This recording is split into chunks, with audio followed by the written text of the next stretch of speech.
ত্রিপুরা মধ্যশিক্ষা পর্ষদ পরিচালিত 2026 সালের মাধ্যমিক ও উচ্চ মাধ্যমিকের বছর বাঁচাও পরীক্ষা আগামী জুলাই মাসের প্রথম সপ্তাহেই অনুষ্ঠিত হতে চলেছে। পর্ষদের নিয়ম অনুযায়ী মূল পরীক্ষার ফলাফল প্রকাশের 60 দিনের মধ্যে এই পরীক্ষা নেওয়ার বাধ্যবাধকতা রয়েছে।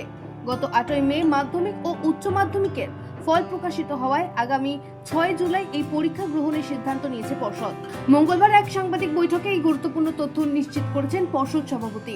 তিনি জানান, 1 জুন পরীক্ষার উত্তরপত্র রিভিউ কাজ শেষ হয়েছে এবং বর্তমানে সেলফ ইন্সপেকশনের আবেদনপত্র গ্রহণের প্রক্রিয়া চলছে, যা আগামী 9 জুন পর্যন্ত জারি থাকবে।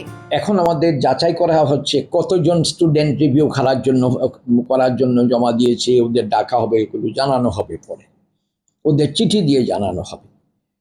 নাম্বার 2 যেটা সেলফ ইন্সপেকশন, সেটা যারা নিজের খাতা আবার দেখতে চায় ওদের অ্যাপ্লাই করার লাস্ট ডেট হলো এই মাসের 9 তারিখ, 9 জুন 2026, আগামী 9 তারিখ লাস্ট ডেট। আর বছর বাঁচাও যে পরীক্ষা হয়, আগেকার সময় আমরা যেটা বলতাম ওই কম্পার্টমেন্টাল পরীক্ষা, এক্ষুনি বলা হচ্ছে বছর বাঁচাও। বছর বাঁচাও পরীক্ষাটা নিতে হয় যেদিন পরীক্ষার রেজাল্ট আউট হবে তার পরবর্তী 60 ডেজের মধ্যে নিতে হয়। তো আমাদের পরীক্ষার রেজাল্ট আউট হয়েছিল গত 8 মে, এখন 60 ডেজ এর মধ্যে পরীক্ষা নিতে হবে। পর্ষদ সূত্রে খবর, জুলাই মাসের প্রথম সপ্তাহে পরীক্ষা সম্পন্ন করার পর চলতি জুলাই মাসের মধ্যেই বছর বাঁচাও পরীক্ষার ফলাফল প্রকাশ করা হবে।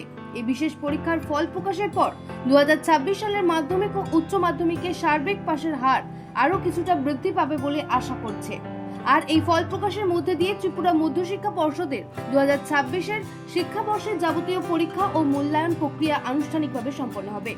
অনুত্তীর্ণ বা নাম্বার বাড়াতে ইচ্ছুক পরীক্ষার্থীদের উচ্চশিক্ষার পথ মসৃণ রাখতেই পর্ষদ দ্রুততার সাথে এই প্রক্রিয়া শেষ করতে চলেছে।